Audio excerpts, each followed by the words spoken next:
Hi everyone, and you join me today with a very exciting roundtable conversation with our roasters. Let me briefly introduce what we are. We are the Right Roast Coffee Club, an amazing coffee subscription that every month has a new theme, so we can give you fun information and you can taste incredible coffees. And this month's theme is called New Kids, and it means we're representing 4 roasters who launched their roastery just in the last few months. And today is a great opportunity to talk with them, and they can talk with each other, and we can discuss the nature of what it means to start a new roastery. So first, I'd like you all to introduce yourselves in the order of your coffees in our set this month.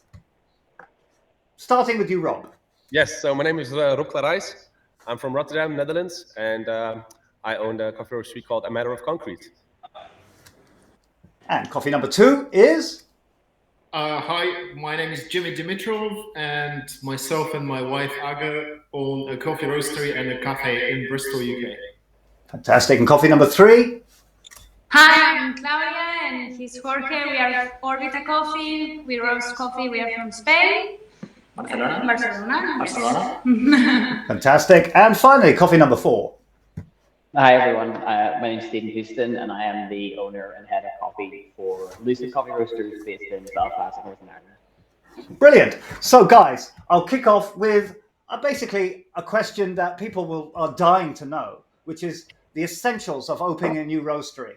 It's just happened for you guys, or happening in Stephen's case. So just want to know, what is the most essential thing for opening a roastery? Start with you, Rob. So I've got a couple actually, but let me start with the most important one, I guess. I think it's important to have at least some experience, maybe not specifically in roasting, but in coffee. You really have to start with the base or a foundation of knowledge.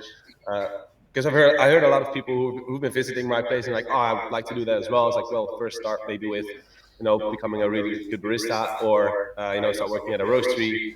And that really is the most important, I think. So have the essentials first.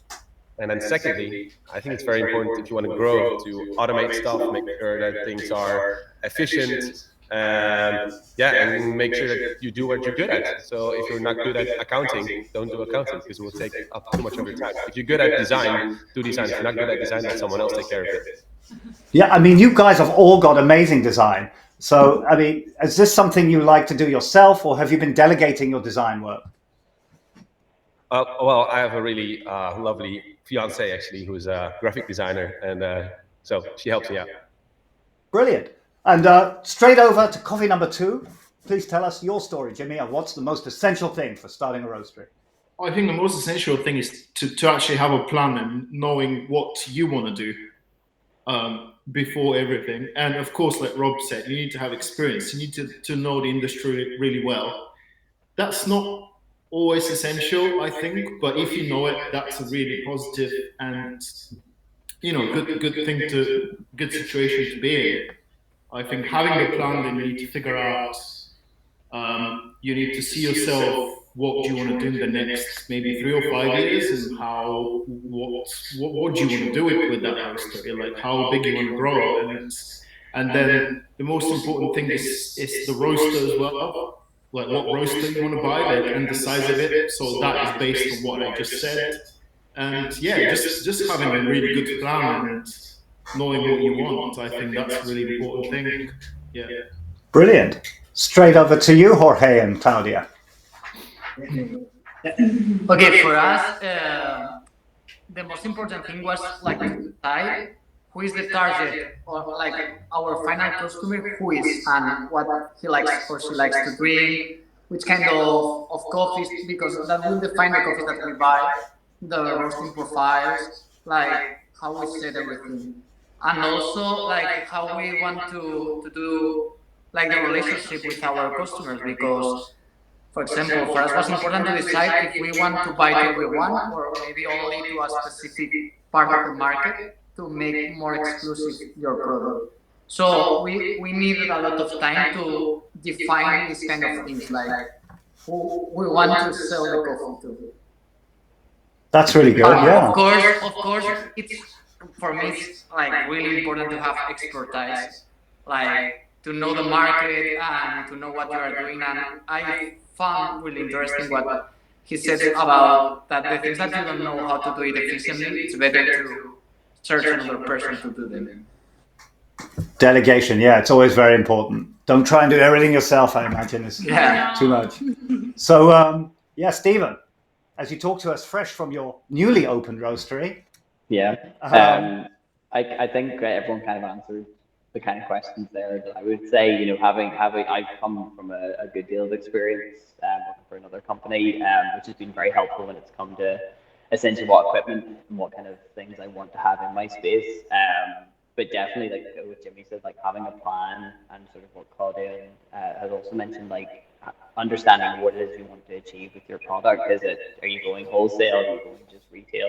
And I think just having that kind of longevity of a plan as well, not just thinking what's going to happen in the next couple of months. It's what are you going to do in 3 years, 5 years, 7 years? How are you going to grow? And then that sort of would lead into, I suppose, what Rob mentioned at the start, moving into automation and things like that. Make it easier on yourself. And that's even been something I've considered with buying, a larger size roaster than I need right now. It's to buy myself more time for the future. So yeah, I think having a solid plan and what it is you want to achieve, and also like if you have a nice pool of money to dip in when stuff comes out of unexpected costs come up is always quite useful when you're starting off. Yeah.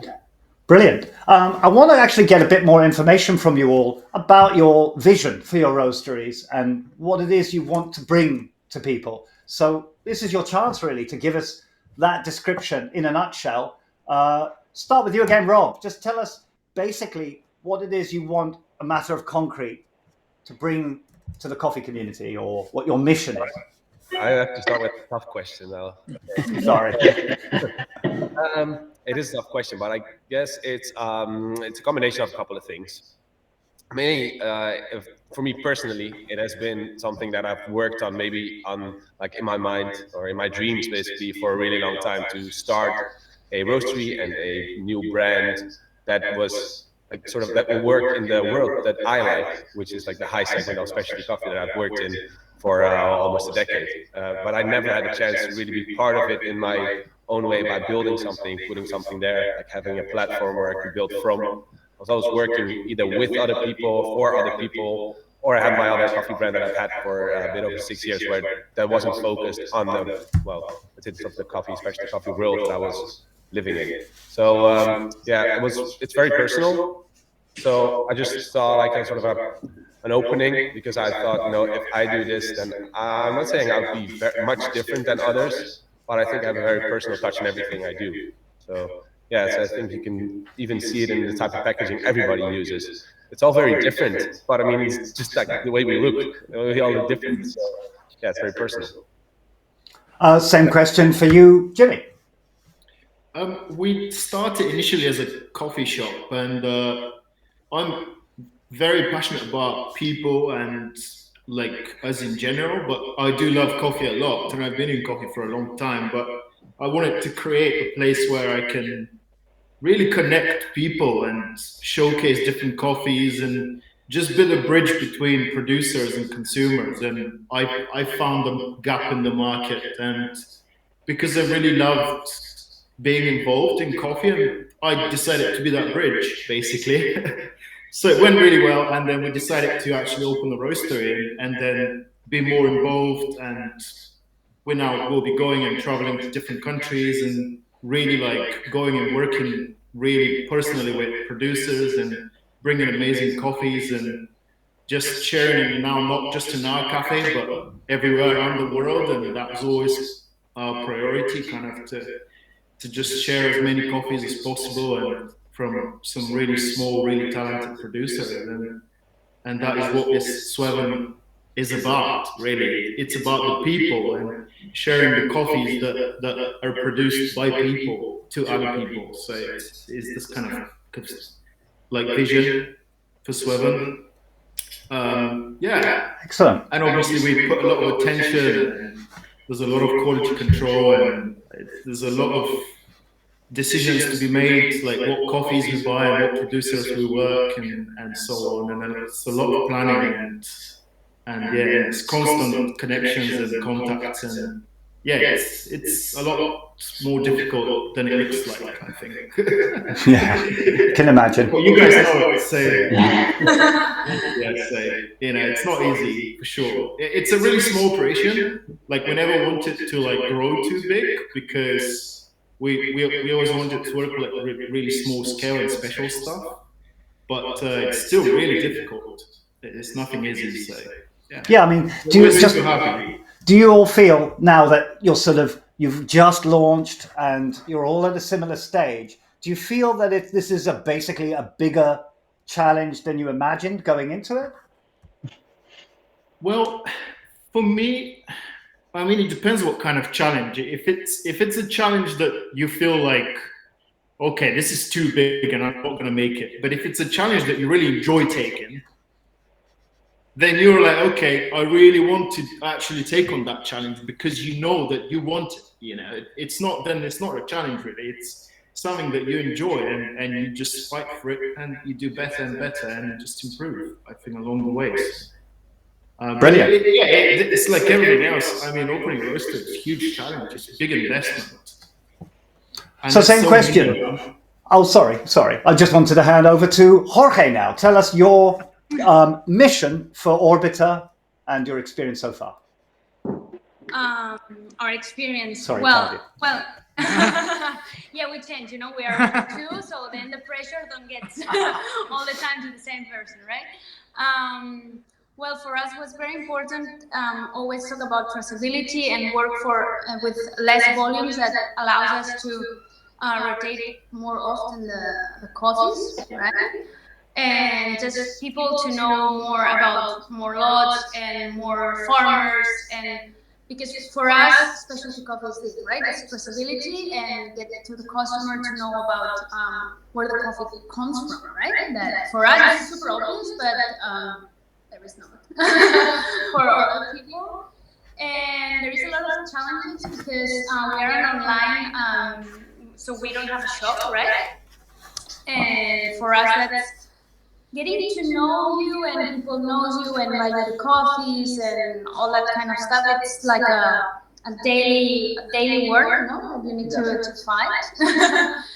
but yes, I think that's the most challenging thing for us. And not only for us, I think that everyone that's opened a new business, no matter what, and you're young and you need to people trust you and know you and also know that your coffees they are value, they are quality.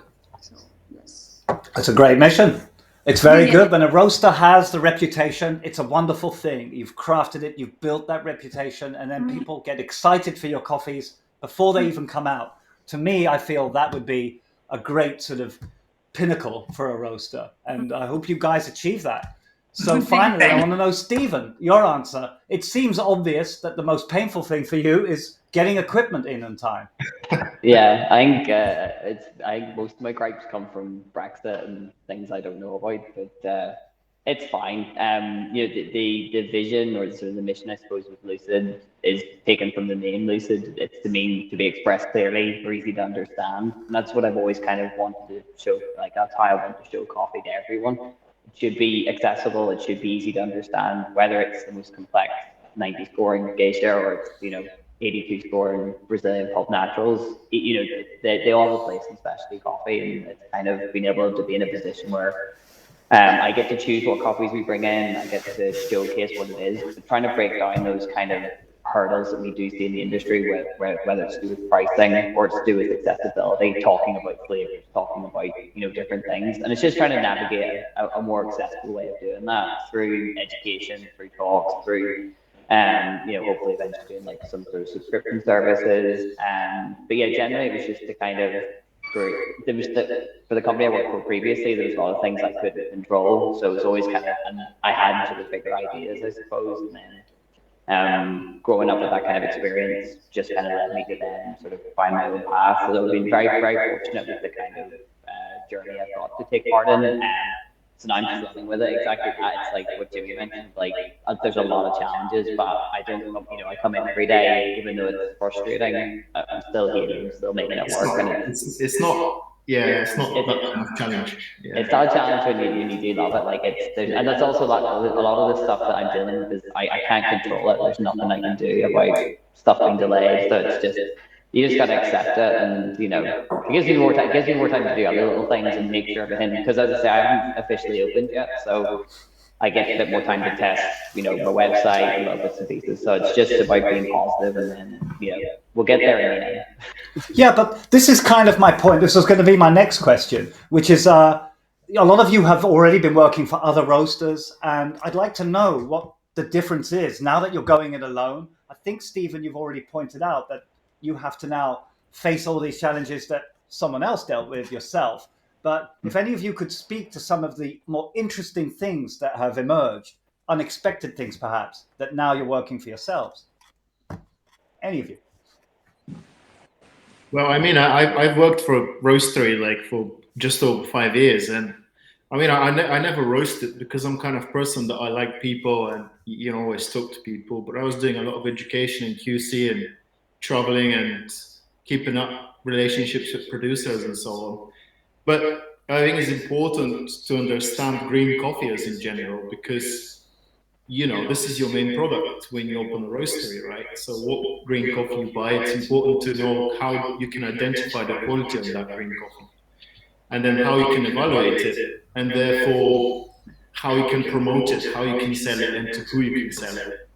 And also how to manage your green stock, and whether you're using a software or, and then how you basically, like Rob's done a really good job with, you know, like designing his workflow and making everything really efficient and really tidy, and that's really good as well. You know, just to be really organized, I guess. And you learn those things only when you work in a roastery. You know, you can't learn them if you work in a library. So, yeah, you just experience, and yeah. And yeah, I mean, it sounds like you guys. It just helps you. When we set up our roaster, it only took me 2 months to set it up, because I knew this is going to go to the shelves. This is what coffee's going to buy. You know, the producers. This is where we're going to install the machine, the packaging line, everything. It's just like, okay, that's all done in 2 months. No problem. Yes. Yeah. And you were talking about Rob's organizational skills. Could you tell us a bit more about your special organizational skills, Rob? I do my best. No, the thing is, I think I've gained a lot of like inspiration from all of the other places that I've been to in the last couple of years. So like I visited so many roasteries and cafes around the world in the last couple of years, because I never had my own place. You take all that inspiration like up like a sponge and just finally incorporate it in your own space. And that's also maybe one of the main perks of having your own roastery. You decide. Like if someone tells me, oh, you should not buy all these boxes because they make no sense because most of them are still empty. Well, I decide, you know, I want those boxes because I think it looks nice. I want to have a specific type of shelving. I want to have a big roaster. It's not always about, well, maybe if you have an employer, they will decide. And if you're your own boss, that's the perk. But it's also the challenge, because you have to decide. So it's all on you. But it's a good challenge. It's a good challenge, yeah. Like making a bet, but it's a fun bet. Yeah. You can make bad decisions as well, and maybe that's also one of the challenges you have to face. Like if you make a bad decision, there's no one else to blame, and there's no one's going to cover for you because you are the boss. Yeah. Very true.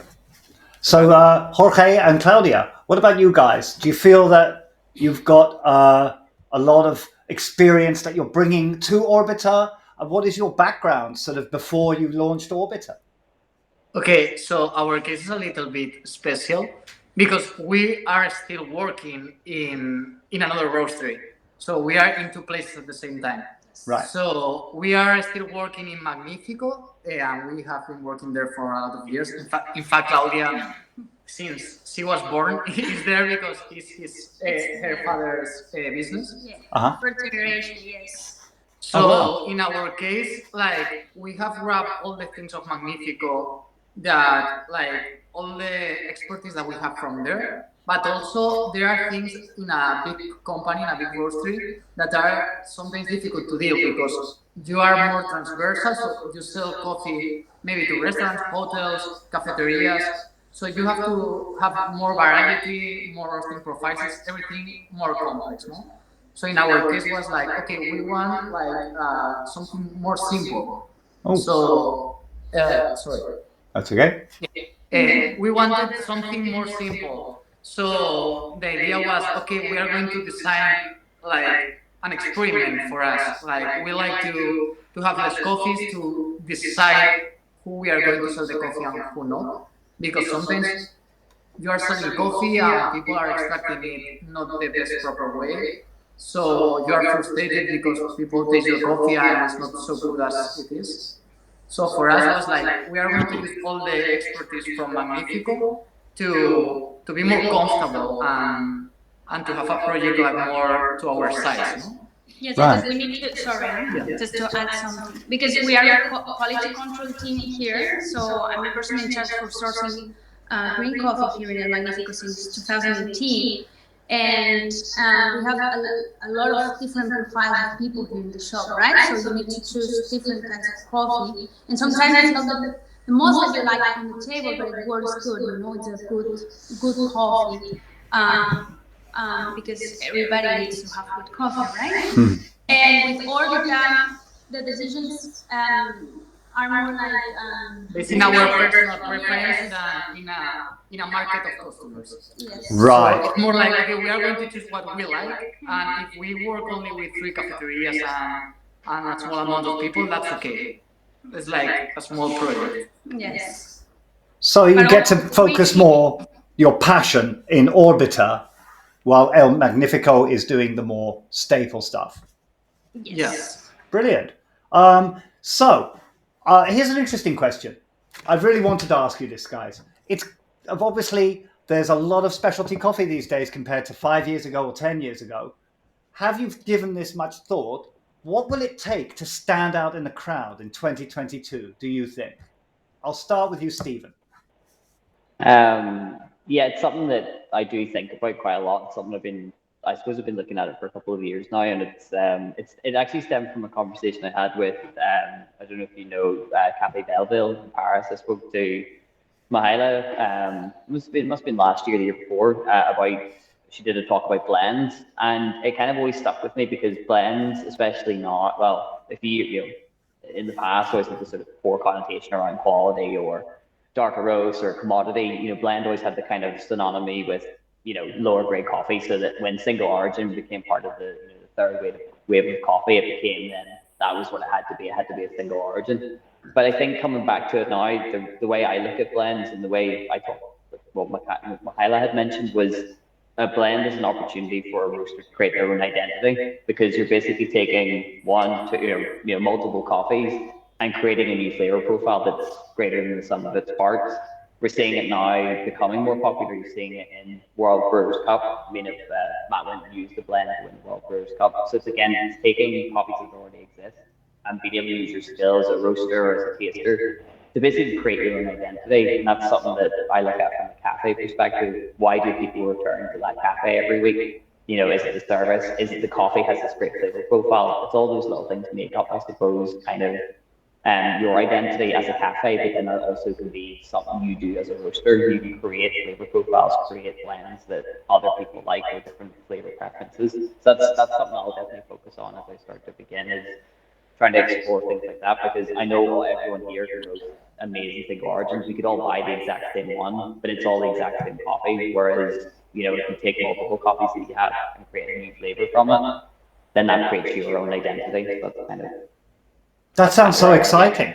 I love that idea because, yeah, I mean, it's always about flavors and exploring new flavors. So I was in the past reluctant to sort of drink blends just because I was always single origin focused.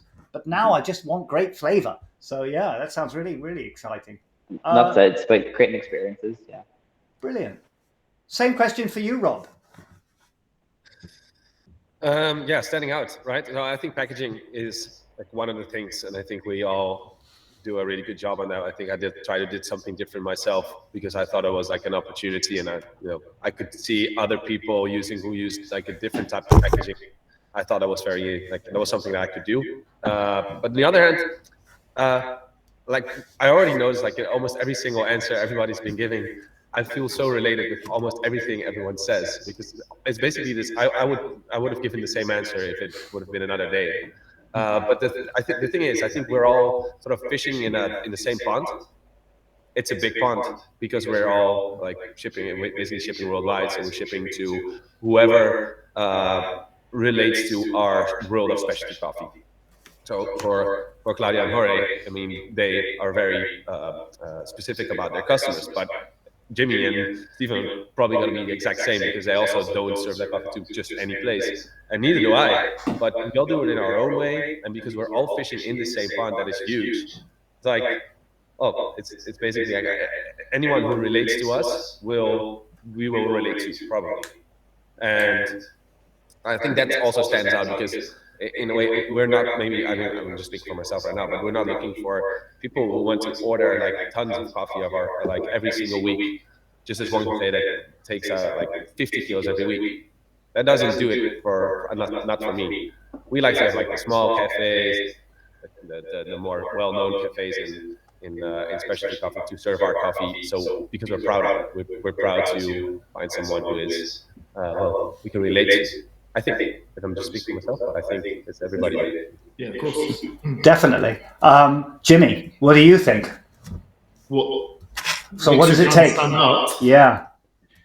Or I think that's you, right? It's because you're behind the brand, whoever you are, and us as well. You know, it's your vision, and you know, it's got to reflect to your brand, and you know, that's what it makes you stand out. And also is what you do with this brand. It's, to me, I think the look of it, it's a great thing, and you have to consider and do a good job in packaging and everything, but that's just the curtain. But what's happening behind the curtain is the most important thing. Like, who do you support? Where do you distribute those coffees? And what's your market? How do you support that specific area of that market? And what do you do there?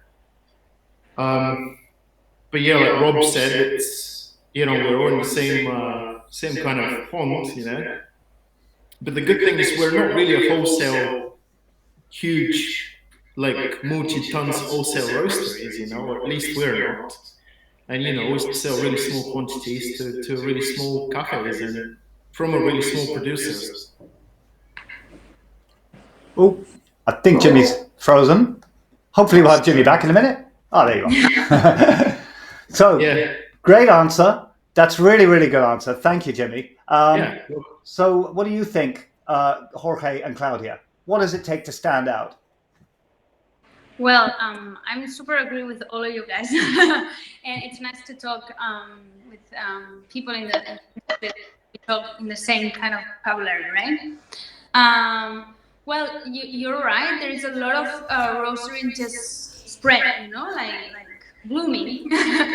And here in Barcelona, it's awesome how the new cafeterias just open and they put specialty coffee sometimes, not knowing so well what it is, you know. So what we want to do is just like you said, culture specific people that in cafeterias that they know what they do, they love the coffee, and they want to know about the primary product. For me, I say it before about when I'm super like this with traceability, but for me, it's to the customer knows about what they drink, you know, where they came from, the producers, the farmers, the quality, what it takes, how all this process takes, you know, how many human hands are involved in this, and why we choose this.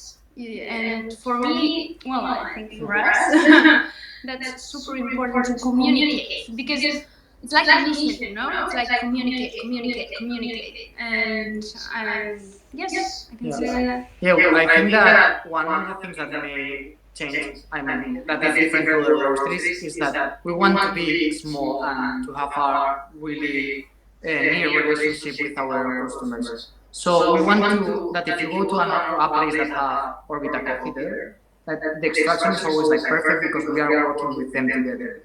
Sometimes there are really good coffee roasters that have a lot of clients, so it's really complicated to be sure that everyone is like defending your product the traceability, the extraction. So I think that that's a way of being different. That maybe if we do Joe, maybe in the future you know that when you are going to apply a Orbita, always it's like a perfect cup. Brilliant. Yeah. Consistency. Yeah. I mean, this is the challenge in specialty coffee. Unlike wine, you don't just open it and pour it. There's to get the great results that you're having requires equipment and knowledge and skills. So yeah, it's a real challenge. But what I'm learning from working with you guys is the incredible amount of cooperation that seems to happen within this industry. It seems like an industry where people help each other more than any other one I can think of. For example, the way you guys almost pre-selected our coffees because you all know each other and chatted with each other, and the way we have Elva Gel appear 3 times in 1 month with different roasters like this. It just fascinates me, the close connections that you all have. Can you reflect a bit about this? I mean, do you feel that it's a real helping hands business that your roastery's launched with the help of other roasters?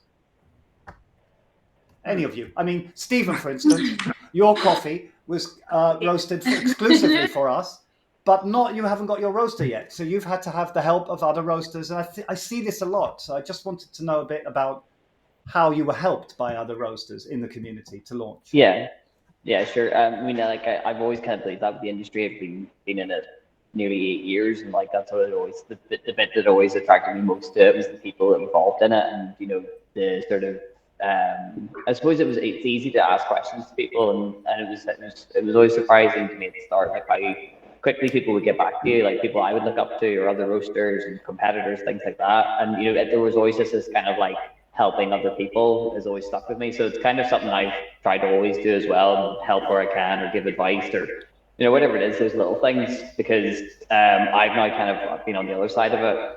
I've had so much help with this roastery getting set up, which has been amazing. I probably wouldn't have been able to do it without a lot of the help that I had received, whether it was people just giving me a hand drawing the space, or you know, people giving me advice, or even just bouncing off ideas. And I spoke to Jimmy and Rob quite a bit, you know, during both of us kind of, you know, at the start, and it was great because like we've only met, you know, maybe a couple of times, but to have a sort of in-depth sort of conversation with people and kind of not just kind of like you know, make sure you're doing something right, but it's good to have feedback from someone who doesn't necessarily see you every day, or, you know, like.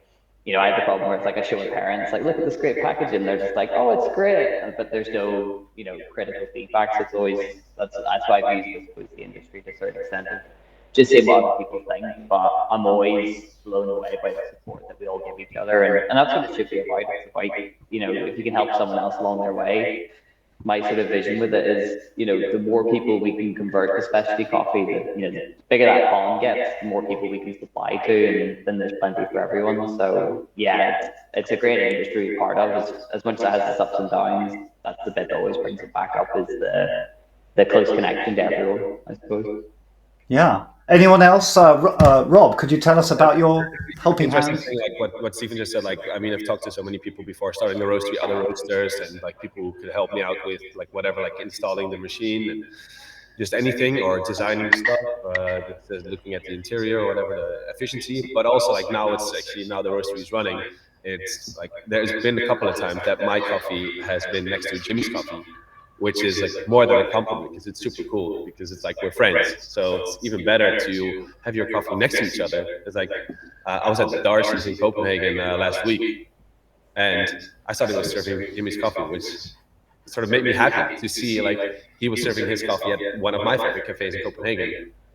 That's just like, that's the way how the specialty coffee works basically. So also because there's a lot of chain, like a lot of like multi-roaster cafes, we can even ask just ask each other, you know, where do you serve your coffee, without being sort of scared of like, oh, you're going to take my customer. It's not like that at all. It's because we have the same customers. So, and they will change. Well, at least it's in our case. You know, with Orbita, it might be a little different, but I think for Stephen, it's kind of like, we'll probably work in the same way. And I'd be honored to have my coffee on shelf or on bar next to Stephen's, like when he opens his roaster.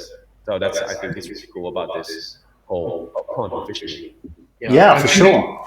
I think specialty coffee is incredibly collaborative industry, you know, and even since we set up the cafe and before that, you know, we've always been collaborating with roasters and producers, and they send in tons of samples from all over the world.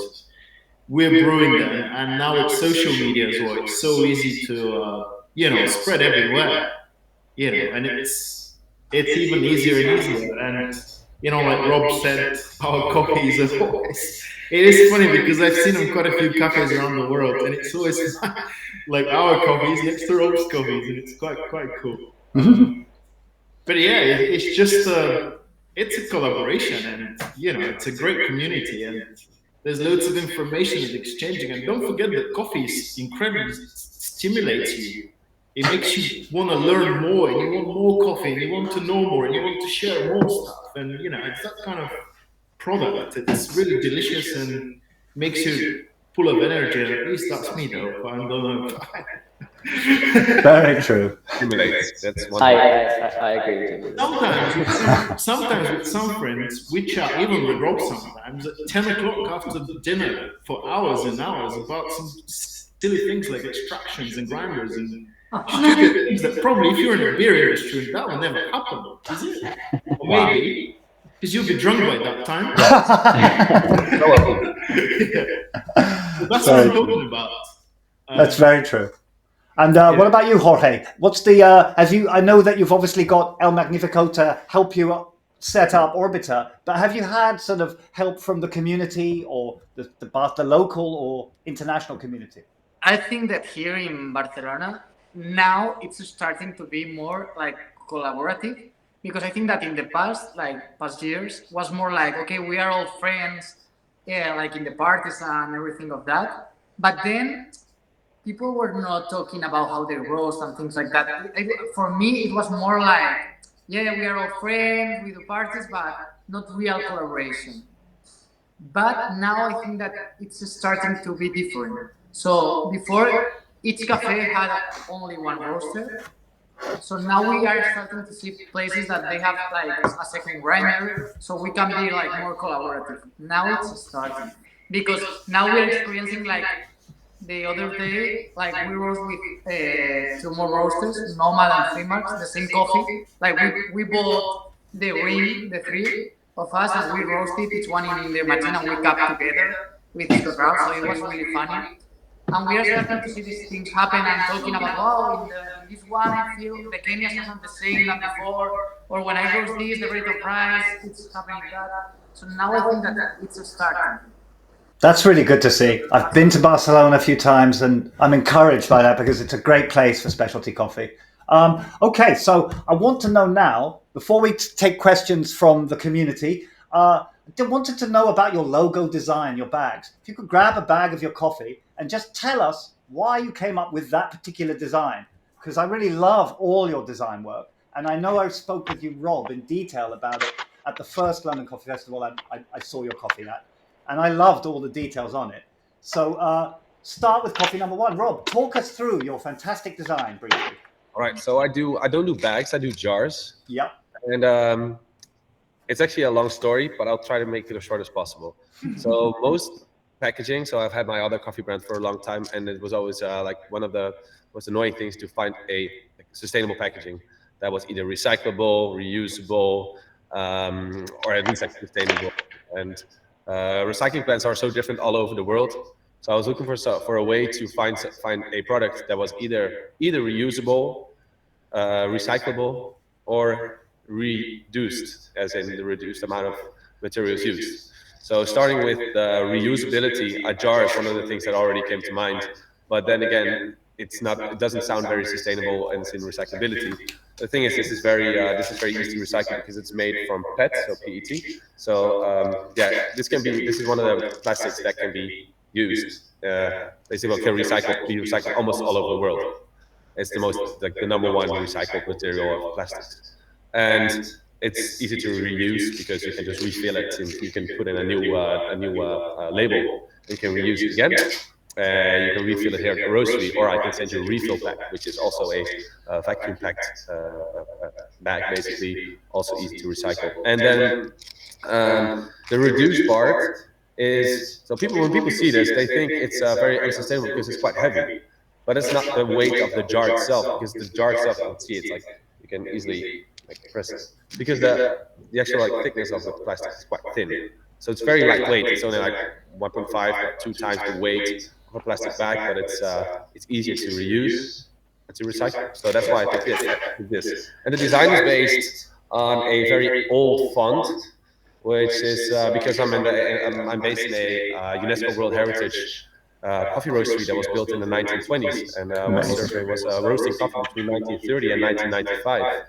So it's like this old school brand, and if you look up Vanilla Factory or Vanilla Coffee, like coffee in the Dutch word, you'll find all these really old logos and like old like typography. So I wanted to base it a little bit on something that was like what had an old school feeling to it, but then also of modern and futuristic. So this is one of those fonts. It's been used like quite a lot, and then I keep it simple. So just numbers. When a number sells out, it's gone forever. So start with number 1. This is number 9, for example. The one that's in the subscription is number 10, and yeah, I hope to go up to 9.99, and then I don't know what to do yet. And then a new business. Brilliant. Okay, coffee number 2, Jimmy.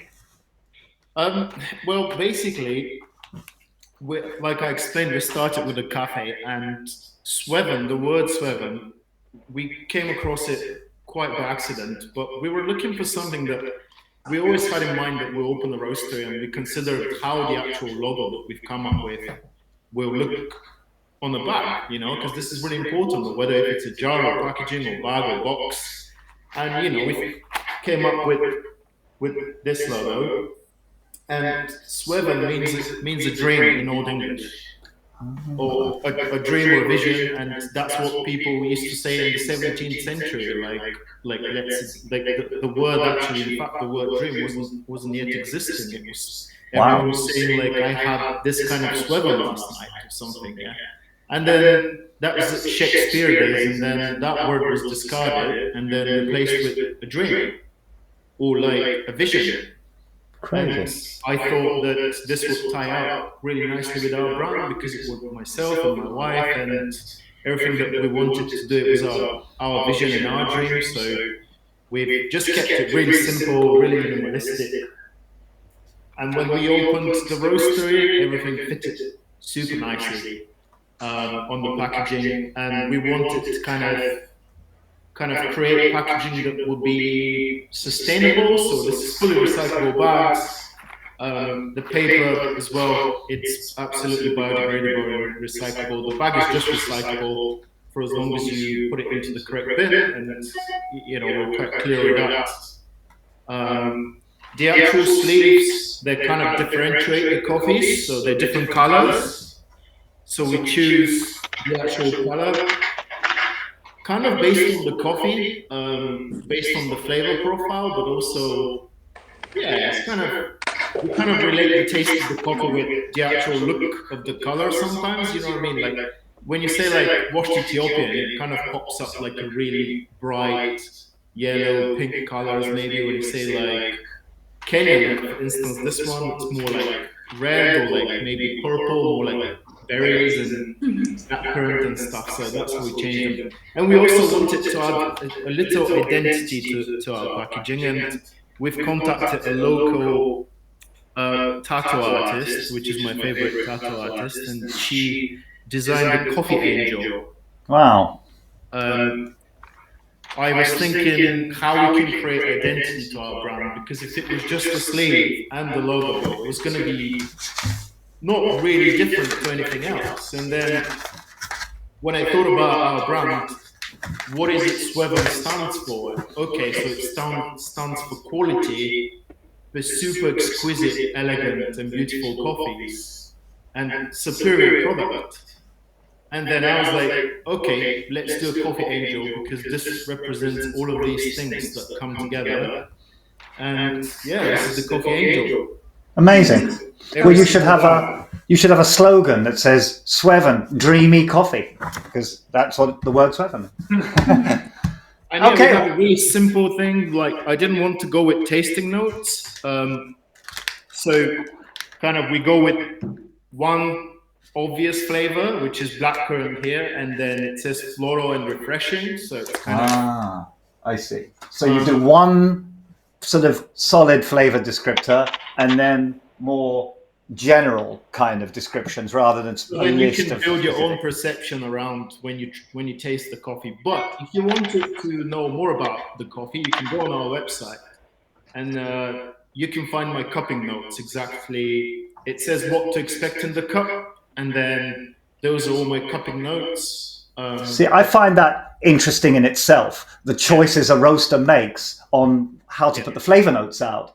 But those are my cupping notes. So different people. Like I've sent the bag of coffee to Steven in the beginning, and my cupping notes were like papaya and melon and stuff. And he said that he got the papaya on the nose, but then he had a bit of berries and stuff.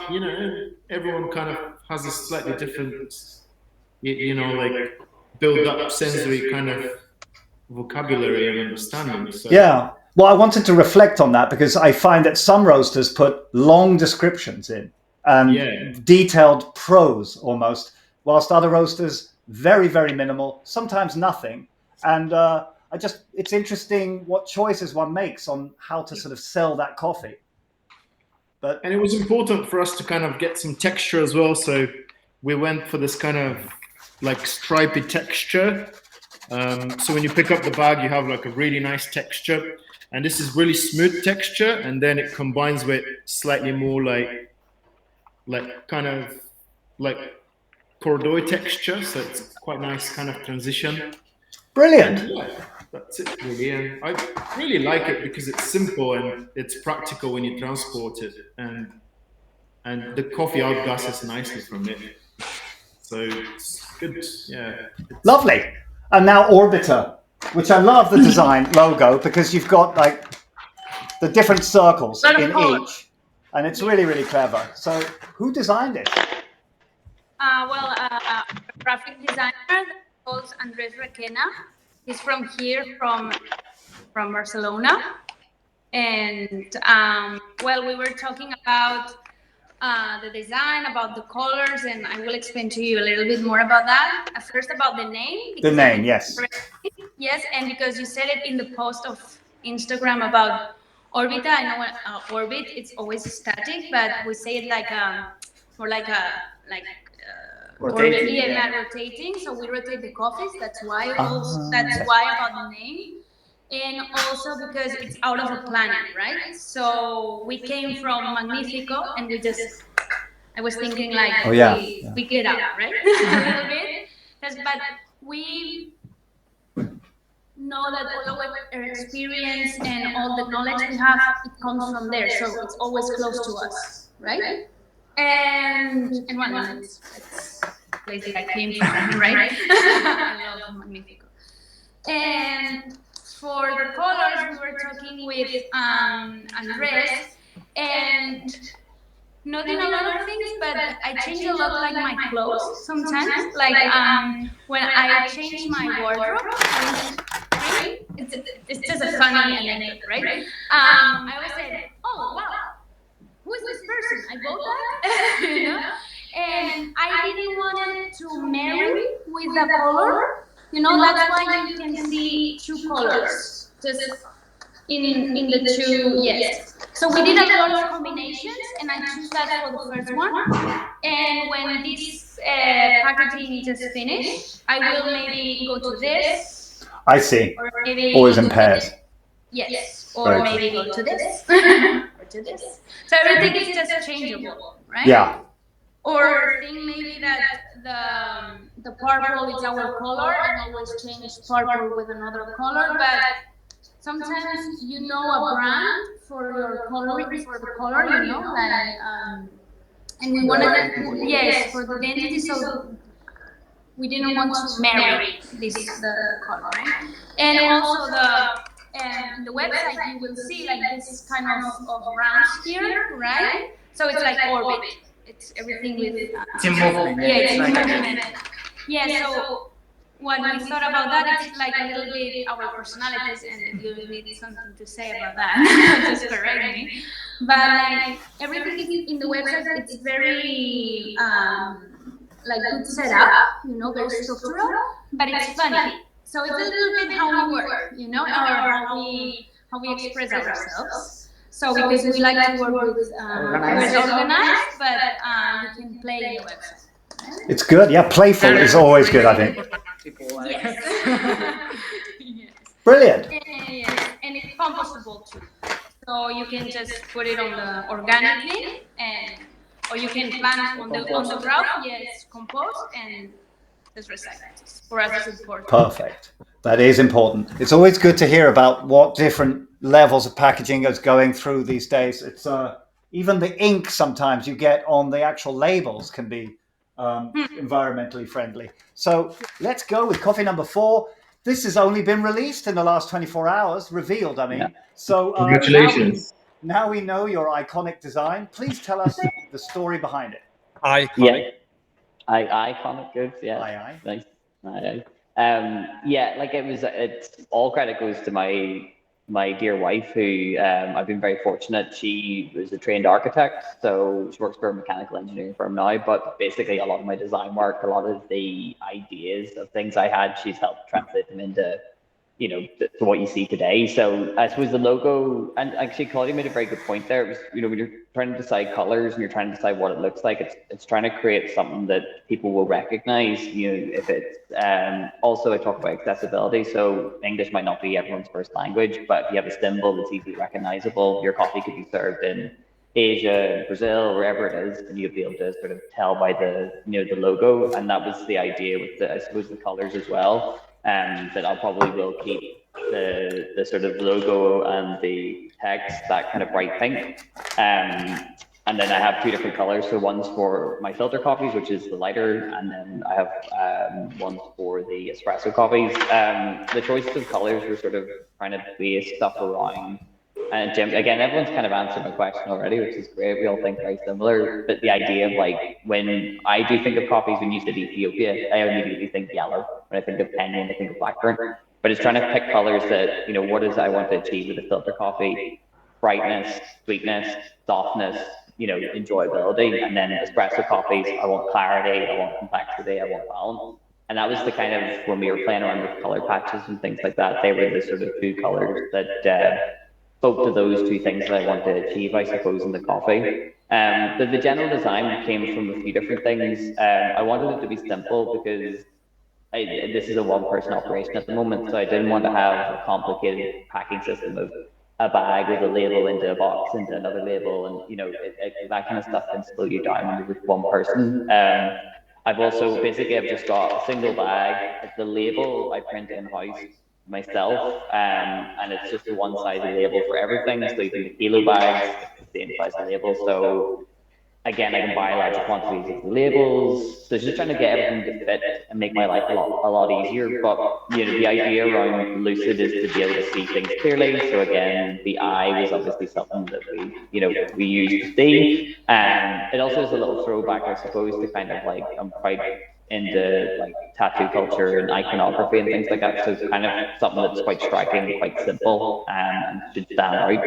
I also got the bottom of them in clear plastic. Yeah. So again, being able to see the coffee and you know, things like that were just little like playful sort of, I suppose, hints to the brand. Did I ask already why the name Lucid? I think I mentioned it earlier on, you know, and it was again, my wife Elaine came up with the sort of the actual name itself, because I was trying to describe, you know, what it is I want to achieve. We were trying to come up with, you know, also didn't want to have a very complicated name. I wanted something like 1 word or 2 words, something simple, easy to remember. And, you know, one of the big visions of it is to, you know, express things clearly and make things easy to understand. And that's pretty much the dictionary definition of what lucid actually means. It also means like lucid dreams and vivid, which I suppose plays into Sweven as well. A lucid Sweven, yeah. Yeah, you know, but the idea was, you know, it's exactly what I wanted to achieve. I want things to be easy to understand. It could be, coffee is inherently complex and there's so much to it.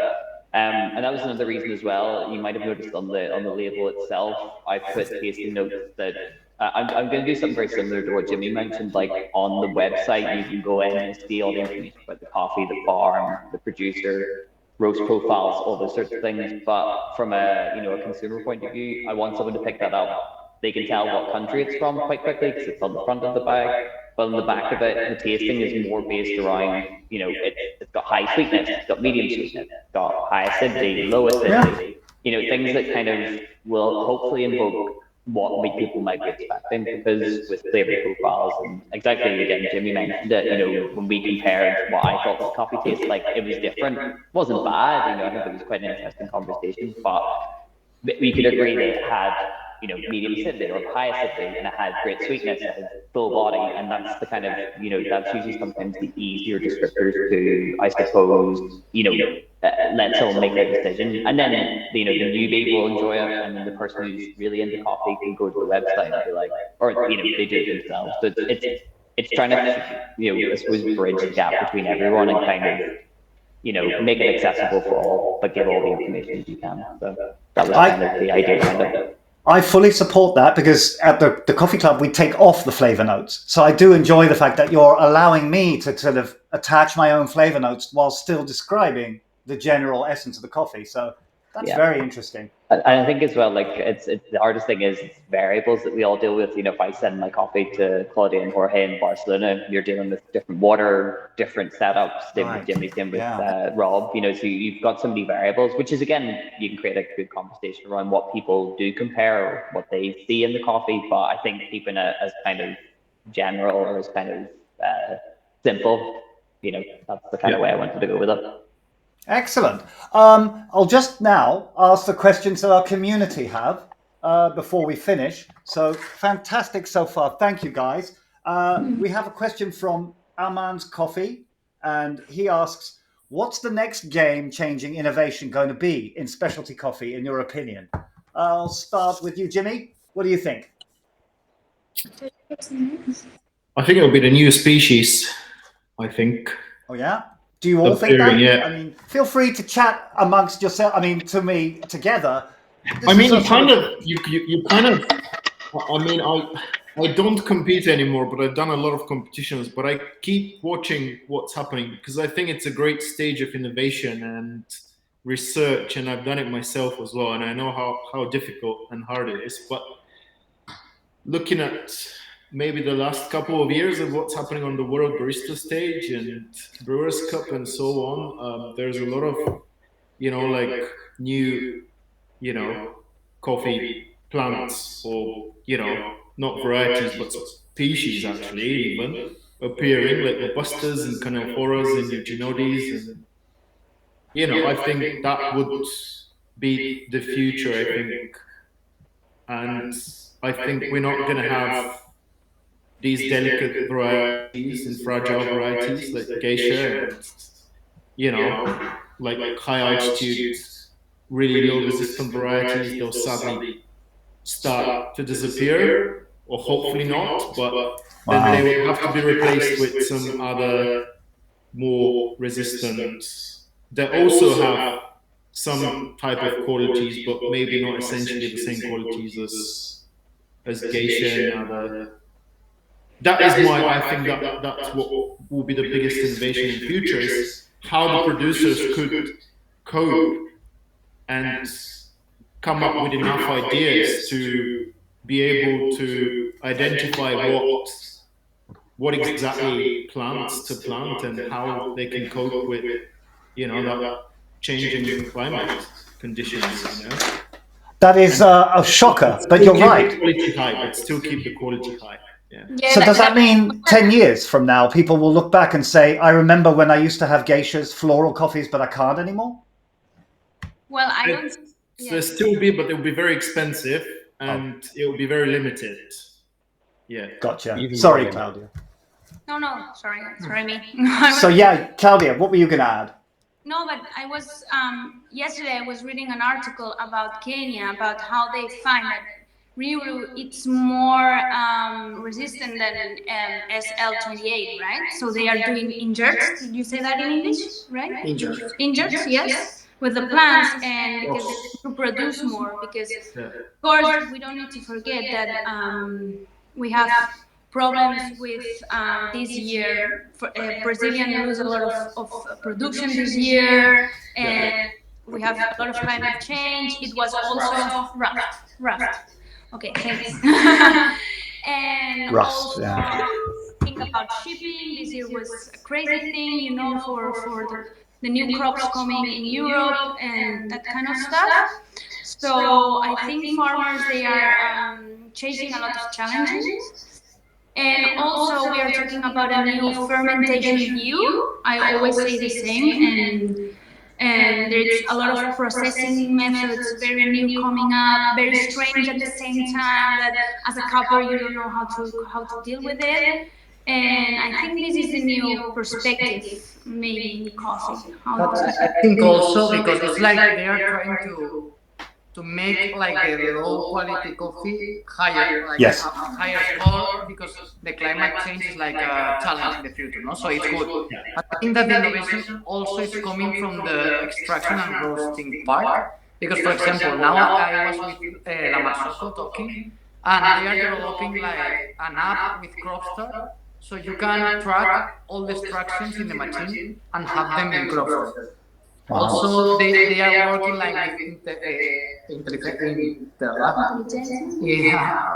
intelligence with the roasting software and all of that. So I think that the idea is also from the roasting and extraction part to extract the best things of that coffee. No? Wow. In the past years, like you had a really good green coffee, but maybe because of the grinder, because they didn't have so much data to analyze. So we were not extracting all of that. So I think that the innovation will come in the greening part and also in the extraction and roasting part with all this data and new apps. Amazing. Yeah. So, I mean, with the changing climate and everything, we obviously need to have new technologies and new ways to compensate. But Rob, can you tell me about anything positive, exciting coming out in that you're looking forward to? You weren't gonna ask me. I was actually gonna say that. So I'm gonna try. So I think it's actually perfect. Like the thing that Jimmy and Caudia and Jorge already said.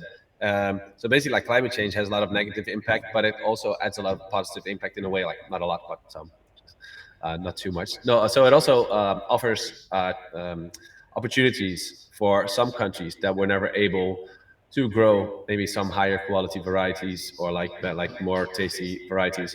I had this coffee from Brazil that was grown at 900 meters above sea level. That was amazing. It was insane. It was so good. And no one would have ever expected this a couple of years ago, that you could grow like a high quality Arabica below 1200 meters. This is grown at only 900, which is amazing. Like, this is something like, it's a bad thing that, climate change happens, but this is an opportunity. And I've had some coffees for example, from Myanmar or Indonesia and Laos that were like, amazing. They were so good. This is something that happens now these days. And then a combination of, I think the future of coffee always and has been, but still is, technology and innovation. So that being the stuff Jorge just talked about, but that also comes through, like innovation is also traceability in a way that Jimmy just talked about. Like it's easier to talk to the farmer and easy to communicate. That's also innovation and like next level. Things that we weren't able to do about a year ago, or 10 years ago. And so even in like technology, so having things like flow, like the add-on for espresso machines, you can check every single shot.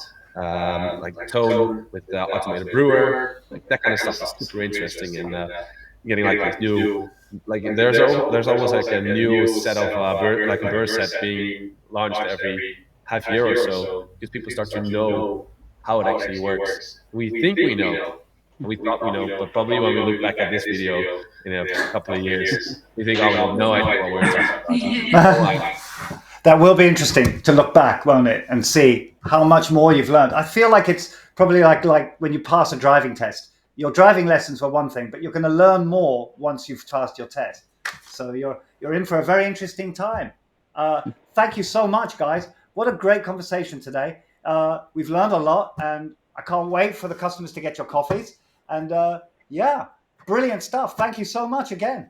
Thanks for inviting us. Thank you very much. Thanks, everyone. Thank you. Take care, you all, and we'll see you very soon. And I'll be Bruin chatting with all of you. So thank you very much. Stop recording, Ike's, and then we'll see. Love to everyone and a lot of coffee. See you soon, guys. Oh yeah, wait. Me and Rob's gonna do something. I don't know how to do it. My fingers are a little bit bigger. No, on our screen, Rob, he's over to the corner.